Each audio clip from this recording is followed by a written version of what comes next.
بسم اللہ الرحمن الرحیم۔ السلام علیکم ناظرین، یقیناً آپ نے بابا بلے شاہ کا نام سنا ہوگا اور اکثر ناظرین قصور میں واقع بابا بلے شاہ کے مزار پر بھی حاضری دے چکے ہوں گے، مگر کیا آپ جانتے ہیں کہ بابا بلے شاہ جن کے عقیدت مندوں کی تعداد کروڑوں میں آج بھی ہے، اسی بابا بلے شاہ کا جب انتقال ہوا تو کوئی مولوی ان کا نماز جنازہ پڑھانے کو تیار نہیں تھا۔ آپ کی نماز جنازہ ایک خواجہ سرا نے کیوں پڑھائی تھی؟ بابا بلے شاہ کی میت کو ہجڑوں اور بنگیوں نے قبرستان کی بجائے ویرانے میں کیوں دفن کیا تھا؟ ناظرین، بابا بلے شاہ کی پیدائش سال 1680 عیسوی میں بہاولپور کے گاؤں اچ گیلانیہ میں ہوئی، جبکہ کچھ عرصے بعد آپ کا خاندان قصور منتقل ہو گیا۔ آپ کے والد کا نام شاہ محمد درویش تھا اور وہ مسجد کی امامت کرتے تھے اور بچوں کو تعلیم دیتے تھے۔ بابا بلے شاہ کا اصل نام عبداللہ شاہ جو بگڑ کر بلہ شاہ اور پھر بلے شاہ ہو گیا اور وہ اسی نام سے مشہور ہوئے اور یہی نام خاص و عام کی زبان پر گونجنے لگا۔ ناظرین، بابا بلے شاہ نے ابتدائی تعلیم اپنے والد ماجد سے حاصل کی اور علم و عرفہ کی جستجو اور تڑپ آپ کو حضرت شاہ عنایت قادری کے دروازے پر لے آئی۔ شاہ عنایت تصوف کے قادری سلسلے سے تعلق رکھتے تھے، ذات کے لحاظ سے ارائیں تھے اور بہت سی فارسی کتابوں کے مصنف بھی تھے۔ وہ دوسرے صوفیہ کی طرح تارک دنیا نہیں تھے، بلکہ کھیتی باڑی اور باغبانی کرتے تھے۔ ناظرین، بابا بلے شاہ کا بچپن گاؤں میں مویشی چراتے گزرا۔ والد امام مسجد تھے اور امام مسجد کی حیثیت اس دور میں گاؤں کے دوسرے ہنرمندوں جیسی تھی، یعنی موچیوں، نائیوں اور جلاحوں کے برابر تھی۔ یہی وجہ ہے کہ بابا بلے شاہ کا معاشرے کے پسے ہوئے طبقے کے حوالے سے نہ صرف گہرا مشاہدہ تھا بلکہ آپ خود ان حالات سے گزرے تھے۔ اسی مشاہدے اور تجربے میں آگے چل کر بے باک شاعرانہ اسلوب کی بنیاد رکھی۔ اگر اس دور کا جائزہ لیا جائے تو 17ویں اور 18ویں صدی بر صغیر کا پرآشوب دور تھا۔ اس دور میں نادر شاہ اور احمد شاہ ابدالی کی تباہ کاریاں دیکھی، دلی کو اجڑتے دیکھا، لاکھوں انسان قتل و غارت کی بھینٹ چڑھ گئے۔ دوسری جانب اورنگزیب عالمگیر کی مذہبی جنونیت کا دور بھی تھا، جس میں بادشاہت کے جبر کو ملائیت میں ڈبو کر لوگوں پر مسلط کرنے کی کوشش کی جا رہی تھی اور مذہبی تعصبات کو ابھارنے کی کوشش کی گئی۔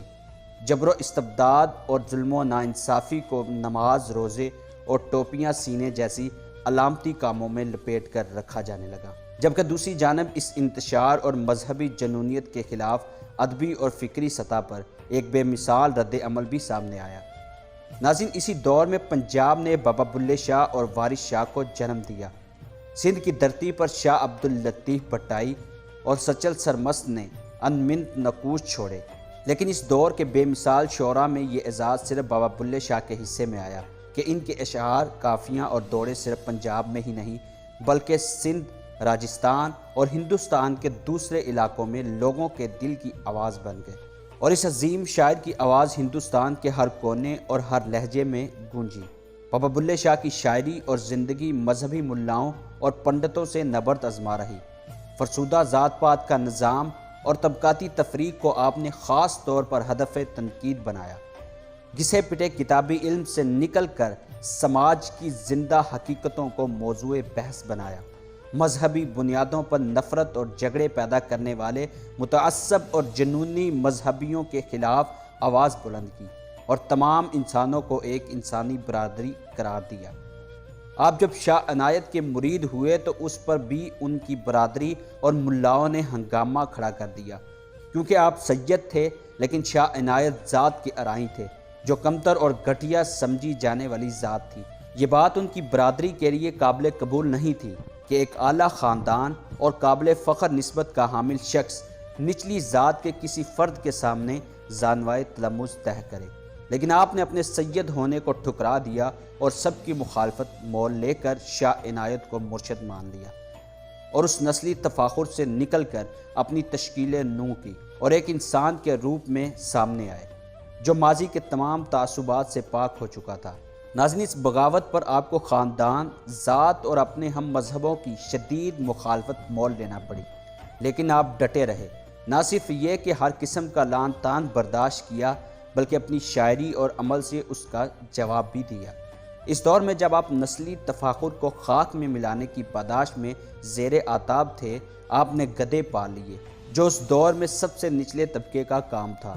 اور کوئی باعزت شخص یہ کام نہیں کر سکتا تھا، لیکن بابا بلے شاہ رحمۃ اللہ علیہ اپنے آپ کو سماج کے نچلے ترین طبقے میں لے آئے اور اس کا عملی حصہ بن گئے، یہاں تک کہ لوگ آپ کو کھوتیاں والا کہہ کر پکارنے لگے۔ ناظرین، دقیانوسی، رسم و رواج اور روایتی بندھن آپ کو کبھی بھی پسند نہ تھے۔ زندگی کے ہر موڑ پر ان کو توڑ کر آپ کو خوشی ملتی تھی۔ ناظرین، بابا بلے شاہ کے حوالے سے مشہور ہے کہ ہجڑوں کے ساتھ گل مل جاتے، ان کے ساتھ ناچنا شروع کر دیتے، یہاں تک کہ چوکوں اور چوراہوں میں مجمع کے سامنے بھی ہجڑوں کے ساتھ ناچتے۔ ان کا خاندان اور برادری اس بات سے نالاں رہتے کہ بلّہ ہر قدم پر ان کی بے عزتی کا باعث بن رہا ہے۔ شاہ عنایت کا مرید ہونے کے بعد گدھے پالنا اور اب ہجڑوں کے ساتھ ناچ گانا، لیکن آپ اپنی سرمستی اور دھن میں چلتے چلے جا رہے تھے۔ بلے شاہ سے قبل بھی مذہبی پیشواؤں کی چیرہ دستیوں کو ہدف تنقید بنایا، لیکن جس بہادری اور جرأت اور دلیری سے بابا بلے شاہ نے ان مذہبی ٹھیکیداروں کو رد کیا، اس کی مثال ملنا مشکل ہے۔ بلے شاہ اپنے دور کے سماجی اور مذہبی جبر کے خلاف ایک انتہائی توانا آواز تھے، جو اپنے دور کے تقاضوں سے ہم آہنگ ہو کر جدوجہد کرتے رہے اور اپنے کلام اور اشعار کے ذریعے مظلوموں کی آواز بنے رہے۔ ناظرین، بابا بلے شاہ کی اعلیٰ انسانی اقدار اور فکر و عمل کے باعث ہندو، مسلمان، سکھ اور مختلف عقیدوں سے تعلق رکھنے والے لوگ بابا بلے شاہ رحمۃ اللہ سے یکساں محبت رکھتے ہیں۔ بلے شاہ کی موت کے وقت ان کے انقلابی فکر و عمل کے باعث ملاؤں نے بابا بلے شاہ کو بھی کافر قرار دے کر ان کا جنازہ پڑھانے والے پر بھی فتویٰ لگایا کہ اس کا نکاح مسلمان عورت سے ختم ہو جائے گا اور کموارے کا مسلمان عورت سے شادی ممکن نہ ہوگی۔ ناظرین، اس وقت کی مسلمان آبادی نے احتجاج کیا کہ بلے شاہ کو مسلمانوں کے قبرستان میں نہ دفنایا جائے۔ غرض خواجہ سرا نے بابا بلے شاہ کا جنازہ پڑھایا۔ بنگیوں اور ہجڑوں نے پنجابی کے سب سے مشہور شاعر کا جنازہ اٹھایا اور قصور شہر سے 2 میل باہر جا کر دفن کر دیا۔ بابا بلے شاہ کی گمنام قبر کے گرد شہر پھیلتا گیا۔ آج بابا بلے شاہ کا قصور شہر کہلاتا ہے۔ وہ مولوی کون تھے جو بابا بلے شاہ کا نماز جنازہ پڑھانے سے انکاری تھے؟ وہ چودھری کون تھے جو اس کی لاش کو قبرستان میں دفن ہونے سے روکتے رہے؟ وہ شہری کون تھے جو بابا بلے شاہ کی لاش کے خلاف سراپا احتجاج بنے ہوئے تھے؟ یہ کوئی نہیں جانتا۔ لیکن بابا بلے شاہ آج بھی کروڑوں عقیدت مندوں اور مداحوں کے دلوں میں زندہ ہے اور اپنی گمنام قبر سے بول رہا ہے اور بولتا رہے گا کہ بلیا اسی مرنا نہیں، گور پیا کوئی اور۔ ناظرین، اسی امید کے ساتھ اجازت دیجیے کہ آپ کو ہماری ویڈیو پسند آئی ہوگی۔ ملتے ہیں ایک اور نئی تاریخی، تحقیقی اور معلوماتی ویڈیو کے ساتھ۔ اجازت دیجیے، اللہ حافظ۔